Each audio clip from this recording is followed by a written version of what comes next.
요한계시록 1장 5절을 읽겠습니다. 또 믿음의 증인으로 죽은 자들 가운데서 맏아들 되시고 땅의 왕들의 머리가 되신 예수 그리스도로 말미암아 은혜와 평강이 너에게 있기를 원하노라.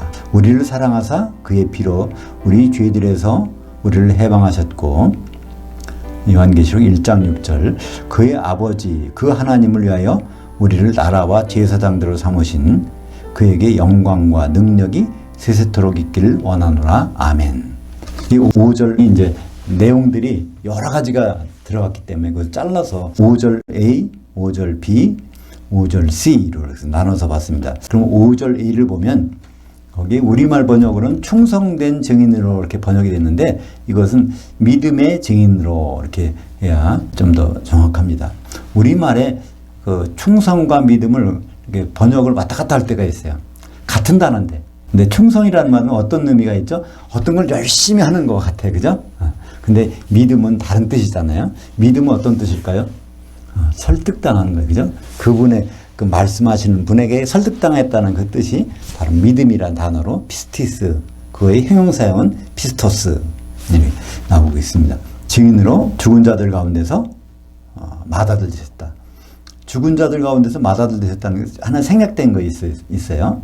그러니까 부활하실 때, 그러니까 부활하셔서 우리와 같이 똑같은 몸을 가질 때는 하나님의 외아들 독생자이셨어요. 근데 죽었다가 부활하실 때는 이제 외아들이 아니라 맏아들로 부활하셨다는 말이 여기에 프로토토코스라는 말이 나옵니다. 요한계시록 1장 5절은 특별히 어떤 다른 의미가 있어요. 요한계시록 1장 3절에서 요한은 어떻게 말하죠? 나는 지금까지 하나님의 그 말씀, 그 논리, 예수 그리스도의 증거를 다 증언했다고 말했는데, 사도 요한이 요한계시록을 기록하기 전에는 요한일서, 요한복음을 기록했어요. 거기에 내용 중에 독특한 것은 무슨 단어가 나왔죠? 모노게네. 하나님의 독생자라는 모노게네 쓰는 단어가 요한복음 1장 14절, 18절, 3장 16절, 18절, 그 요한일서 4장 9절에. 그러니까 요한복음과 요한일서는 바로 예수님을 나타낼 때 하나님의 외아들이다, 그분을 내어주시기까지, 십자가에 죽으시기까지 하나님을 사랑하셨다, 그것이 결론이에요. 근데 요한계시록은 다른 겁니다. 그건 아가페의 사랑이라고 한다면 요한계시록은 맏아들로 되셨다는 거예요. 맏아들의 그 속에 들어가 있는 하나님의 은혜가 뭐죠? 우리들이 하나님의 합법적인 자녀가 될 수 있다는 것. 그러니까 요한계시록은 우리가 이제는 하나님이 외아들이 아니다, 이제는 우리가 하나님이 떳떳한 자녀가 될 수 있다는 것을 은혜로 나타내고 있는 것입니다. 그래서 요한계시록 1장 5절에는 맏아들이란 단어가 나옵니다. 프로토토코스, 맏아들. 독생자라는 말이 성경에 5번 나온다 그랬죠. 예수님 맏아들이라는 말도 이건 5번 나옵니다. 5번. 그 공교롭게도 똑같아요. 5번씩 나오는데. 근데 우리가 가지고 있는 성경을 읽어보면 맏아들이라는 말이 2번밖에 안 나오죠. 히브리서하고 로마서, 그죠? 로마서 8장 29절, 히브리서 1장 6절. 근데 왜 예수님이 왜 믿음의 증인이냐? 이것은 창세기 3장 22절 같이 보죠. 여호와 하나님이 이르시되 보라, 이 아담이 선악을 아는 일에 우리 중 하나와 같이 되었으니. 이렇게 하나님의 비밀을, 내막을 선포하세요. 우리 중 하나가 선악을 아는 일에 있다는 거예요. 그걸 아담이 그런 경험을 했다는 거죠. 아담이 그런 경험은 우리가 예표로 보여준 거고, 실제적으로 예수님이 그렇게 해야 된다는 거죠. 그것에 설득된 분이 성자 예수님, 외아들이신 그분이 거기에 설득돼서 선악을 아는 일, 죽고 사는 일에 이게 바로 직접 사람이 되어서 그렇게 해야 되겠다고 하는데, 그 말씀에 설득되셨단 말이에요. 예수님이 하나님 자리에 그냥 계속 계신 게 아니라 그 말씀에 설득당해서 인간의 몸으로 하나님 자리를 내려놓고, 그래서 죽으시고 부활하셔서, 그러니까 가장 설득당한 분의 대표적인 증거가 되는 분이 예수님밖에 없는 것이죠. 그래서 로마서 5장 14절 하반절에 아담은 오실 자의 모형이라. 그러니까 선악을 경험하실 분의 모형이 아담이었다. 이것을 우리에게 말씀해 주고 있습니다. 그러니까 아담이 이렇게 나쁜 사람이 절대로 아니에요. 그죠? 아담이 어떤 모형을 어떤 것을 모형으로 보여줬나요? 자기 아내가 선악과를 먹고 죽게 되었는데, 사실 죽음의 길로 가고 있는데, 그것을 내버려 두지 않고 자기도 그 길로 가서 끝까지 한몸 되고자 하는 그 일이 아담이 일이잖아요. 아담이 그걸 못 참고 그걸 먹고 싶어서 따먹은 게 절대로 아니란 말이에요, 성경에서. 근데 우리는 그 내용을 잘 깨닫지 못하게 되죠. 근데 아담은 예수님의 모형이라면 예수님과 똑같은 일을 창세기에서 했다는 것을 우리는 깨달을 수 있잖아요. 그래서 히브리서 12장 2절에 믿음의 창시자요 곧 종결자이신 예수를 바라보자. 그러니까 믿음이라는 것을 예수님을 빼놓고 말할 수가 없다는 거예요. 우리가 믿음이 있다? 없다. 이거는 거의 해당되는 말이 아니야. 예수님의 믿음에 비하면 인간의 믿음은 거의 별 의미가 없다는 겁니다.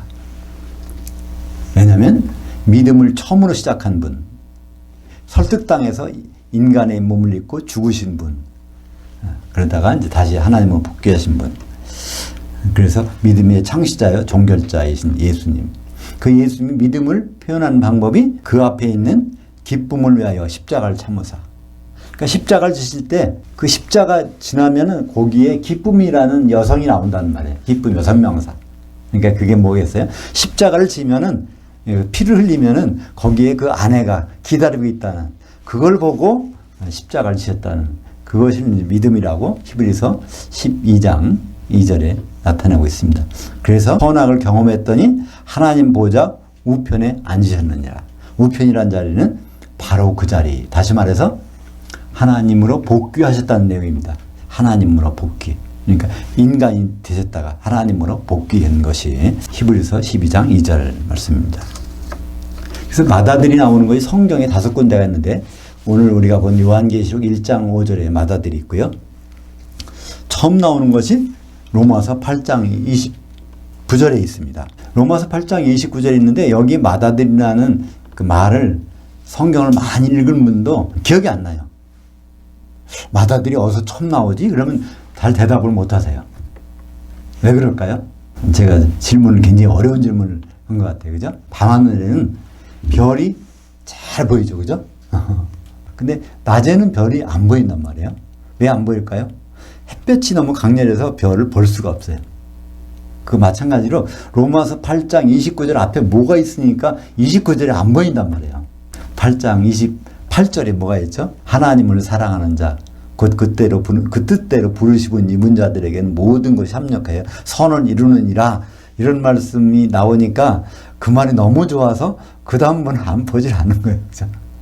근데 그 절도 사실은 번역된 그런 내용이 아닙니다.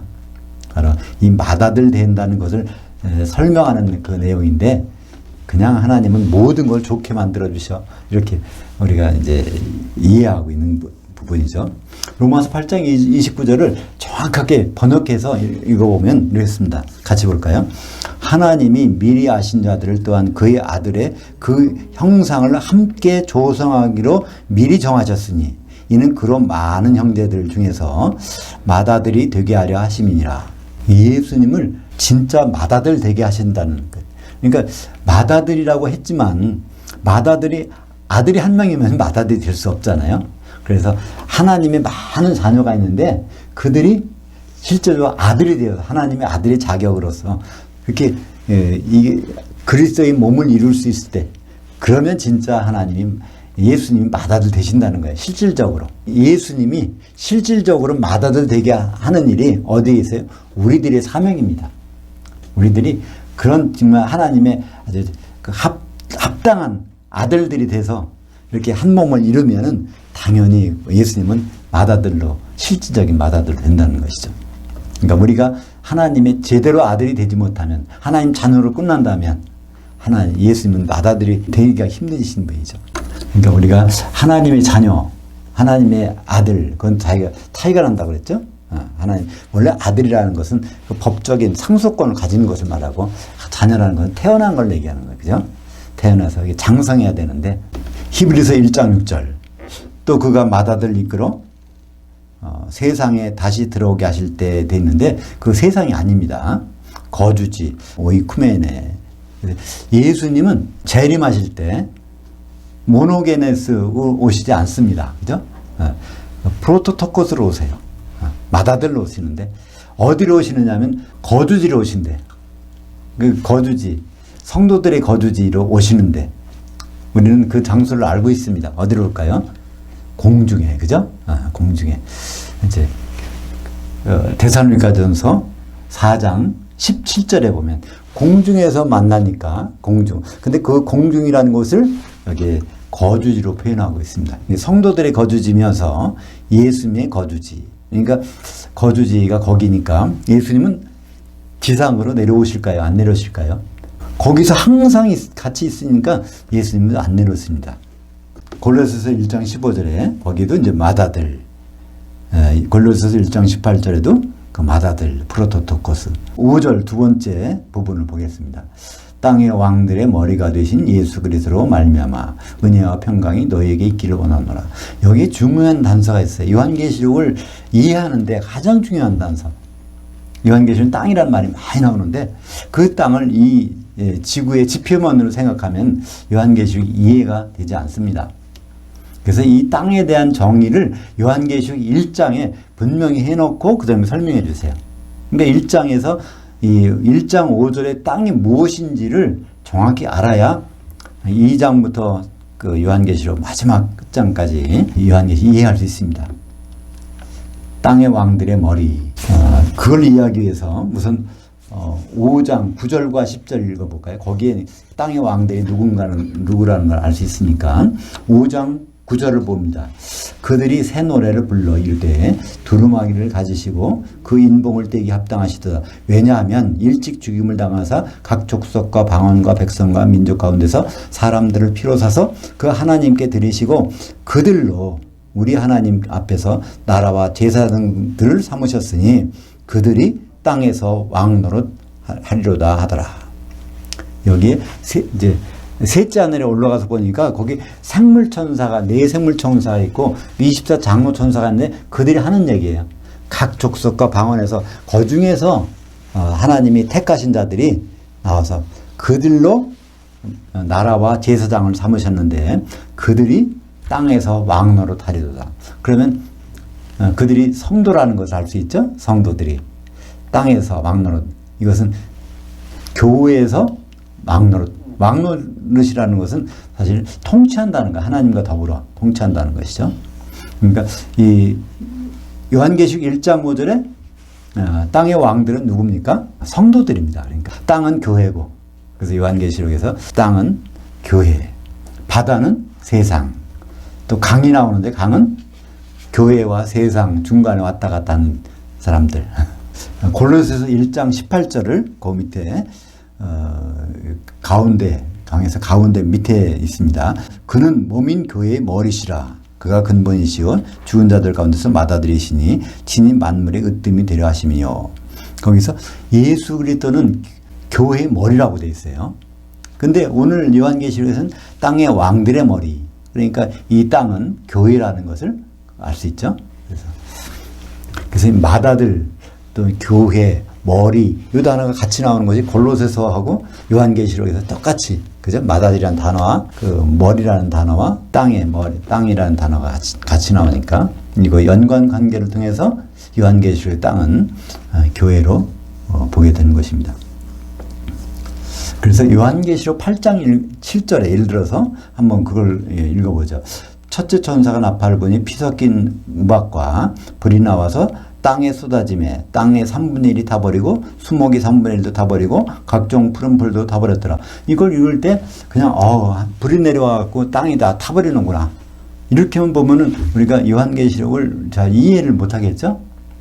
요한계시록 1장에서 땅의 왕들의 머리니까 예수 그리스도가 교회의 머리시니까 교회구나. 그러니까 땅에 쏟아진다. 불이 땅에 쏟아진다는 것은 결국 교회에 쏟아진다는 것이죠. 그래서 땅의 3분의 1, 땅의 3분의 1이 나오는데 이것은 이제 이와 같습니다. 빌라델피아 교회는 환란을 피해서 셋째 안으로 올라가잖아요. 14만 4천이. 그러니까 6개 교회가 남아요. 6개가 남으니까 3분의 1, 3분의 1, 3분의 1 하면 2개의 교회씩이 거기 해당되는 걸 볼 수 있습니다. 3분의 1이 순교당하든지 3분의 1이 그냥 짐승의 표를 갖고 그 시대를 지나든지 또 3분의 1이 바로 두 증인으로서 그 순식간에 사라지든지 이런 순식간에 순교를 당해서 길바닥에 누워있다가 3년 반 지난 다음에 올라가든지 그래서 이게 6개니까 6분의 2니까 이걸 이제 뭐라 그러죠? 6분의 1을 3분의 1로 하는 거를 땅의 수목이라는 건 뭘까요? 땅의 수목. 이건 성도들입니다. 그죠? 수목이 3분의 1도 타버리고 각종 푸른 풀도 타버렸더라. 그러니까 푸른 풀 같은 거 아직 출석할 정도에 사는 사람들 땅에 있지만 그런 것들 나타내고 있습니다. 요한계시록 11장 18절 이방들이 분노하며 주의 진노가 내려 죽은 자들을 심판하시며 종 선지자들과 성도들 곧 작은 자든지 큰 자든지 주의 이름을 경외하는 자들에게 상 주시며 또 땅을 망하게 하는 자들을 멸망시키실 때로소이다. 여기도 땅을 망하게 하는 자 이렇게 나오죠. 이것도 땅인 교회입니다. 그래서 요한계시록 11장 18절 11장 후반절에는 이게 그 심판이 나온 장면이야. 그러니까 요한계시록 11장 17절에 전능하신 아버지 하나님이 이게 통치가 끝내는 거예요. 여기도 끝냈으니까 이제 그리스도의 나라가 오는 거예요. 예수님이 재림이 오고 그리스도의 나라가 임할 때인데 그때 이런 일이 벌어진다는 거예요. 세 가지가. 첫째는 11장 18절에 보면 죽은 자들을 심판한다는 거예요. 죽은 자들은 어떻게 심판받을까요? 이게 부활하는 거잖아요. 부활해서 어디 가서? 공중에 올라가서 그리스도의 심판대에서 거기에 또 선지자들과 성도들이 여기 상 주신다는 거예요. 그러니까 그리스도 심판대에서 상 받는 일도 있고 거기에 또 어떤 땅을 망하게 하는 자들을 멸망시키실 때로소이다. 이거 이제 땅을 망하게 하는 자는 살아서 교회를 부패시키는 자들. 그러니까 선악간에 심판하는데 교회를 부패시키는 자들을 거기서 망하게 하는. 그러니까 그리스도의 심판대 장면이 요한계시록 11장 18절인데 거기서 땅, 이건 교회를 말씀하고 있습니다. 요한계시록 12장 4절 그 꼬리가 하늘의 별들의 3분의 1을 끌어다가 땅에 던지더라. 그럼 이것도 별은 여기 뭘까요? 천사들. 그리고 여기서 이제 그 꼬리 그 앞에 나오는 게 용이란 말이에요. 용의 꼬리가 그러니까 용이 바로 사탄 마귀 그죠?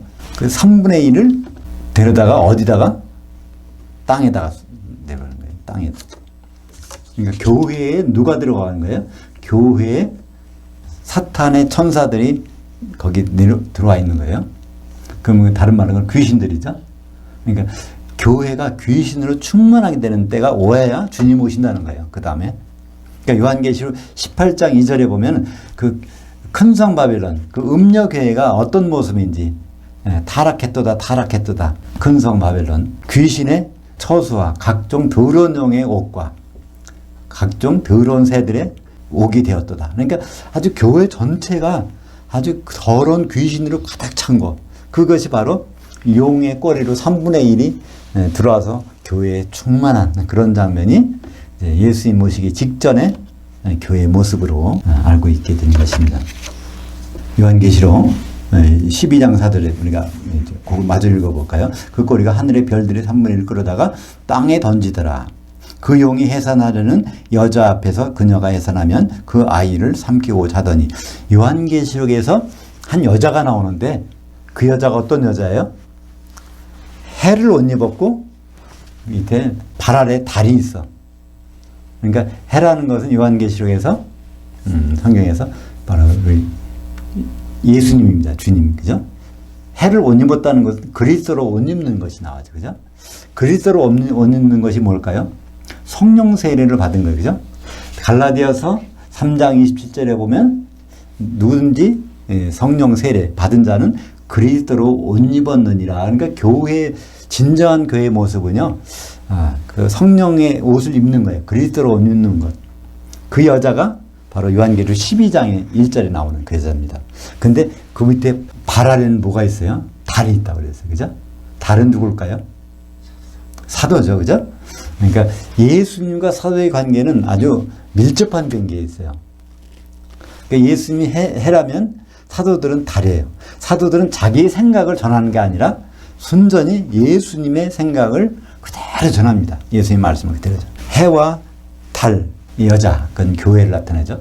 그 여자가 아들 낳는데 첫째 아들을 낳아서 이걸 그냥 이제 셋째 아들 올라가는 게 나와요. 그것이 빌라델피아 교회. 그 다음에 12장에 보면 그 나머지 아이들을 이제 해하려고. 그래서 그들 이제 용이 입에서 그냥 물을 팍 쏟아내서 그들 휩쓸어 버리죠. 근데 거기서 다행히도 물을 이제 땅이 그 틈을 내서 그걸 흡수하면서 남은 자손이 생긴다는 거예요. 그러니까 거기에서 용이 물을 터는 순간에 순식간에 없어진 두 교회가 거기서 이제 순결다 두 중인 교회가 그래서 남은 자들이 여자의 남은 자손 그러니까 네 교회 두아디라 사대 서머나 보가모 그들을 위해 싸우려고 바닷가에 섰더라. 그것이 후 3년 반에 이제 순교도 당하고 여기서 짐승의 표도 받고는 그런 내용이 나옵니다. 그래서 요한계시록 12장에는 그 여자가 아들을 낳는 장면이 그 사내 아이 그게 빌라델피아 교회. 그 다음에 용의 입에서 나오는 물로 즉사하는 순식간에 순결당하는 교회가 두 주인 교회. 그리고 나머지 여자의 남은 자손 네 교회가 이제 후 3년 반을 순교도 당하고 거기에서 짐승의 표를 받다가 이제 나중에 회개해서 돌아오고 그런 일이 벌어지게 되는 것입니다. 그러니까 거기서도 땅을 이해하지 못하면 이게 요한계시록 읽을 수가 없어요. 땅에다가 그런 일이 나타납니다. 요한계시록 12장 9절에 큰 용이 내쫓기니 옛 뱀, 곧 마귀라고도 하고 사탄이라고도 하며 온 거주지를 꿰는 자라. 그가 땅으로 내쫓기니 그의 천사들도 그와 함께 내쫓기니라. 여기서 거주지라고 이렇게 오이쿠메네 것에서 나오는데요. 우리말에는 뭐로 나오죠? 온 천하를 꿰는 자라 그랬어요. 온 천하를. 그냥 세상 사람들은 다 꿰는 것처럼. 근데 그렇지 않아요. 마귀 하는 일이 맞아요. 거주지. 거주지가 성도들의 거주지는 교회잖아요. 교회에 들어와서 그거를 미혹시킨단 말이에요. 바로 그 동격으로 썼어요. 그가 오이쿠메네를 꿰는 자인데 그가 그 땅으로 내쫓겼다. 그러니까 그 땅은 교회고 오이쿠메네 거주지도 교회지요. 교회에서 그런 일이 벌어지는 것입니다. 그런데 거기에 누가 들어있어요? 그의 천사, 마귀의 천사, 용의 천사들도 거기에 같이 내쫓긴다는 거예요. 그러니까 그 거주지로, 그 땅으로. 우리가 귀신을 만날 수 있는 장소가 어디겠어요? 마지막 때 교회 가면 귀신을 분명히 만날 수 있습니다. 그죠? 아니, 성경에 기록되어 있어요. 마지막 때 교회 가면 우그르 그래 귀신이. 요한계시록 1장 5절 세 번째 부분입니다. 우리를 사랑하사 그의 피로 우리 그 죄들에서 우리를 해방하셨고 이 그의 피로 우리를 죄들에서 해방하셨습니다. 그러니까 예수님이 이미 하신 일이에요. 계속 지금도 하시는 것이 아니라 거기서 이제 그 아오리스트 시대라고 했는데 예수님은 그 사건을 어디서 십자가에서 단번에 이루셨어요. 근데 그래서 우리 죄를 해결하신 것은 그거로서 끝났어요.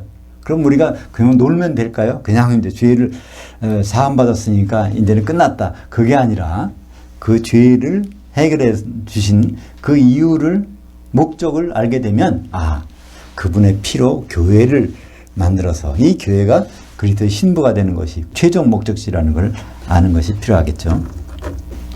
히브리서 9장 22절 율법을 따라 거의 모든 물건이 피로써 정결하게 되나니 피 흘림이 없은즉 죄사함이 없느니라.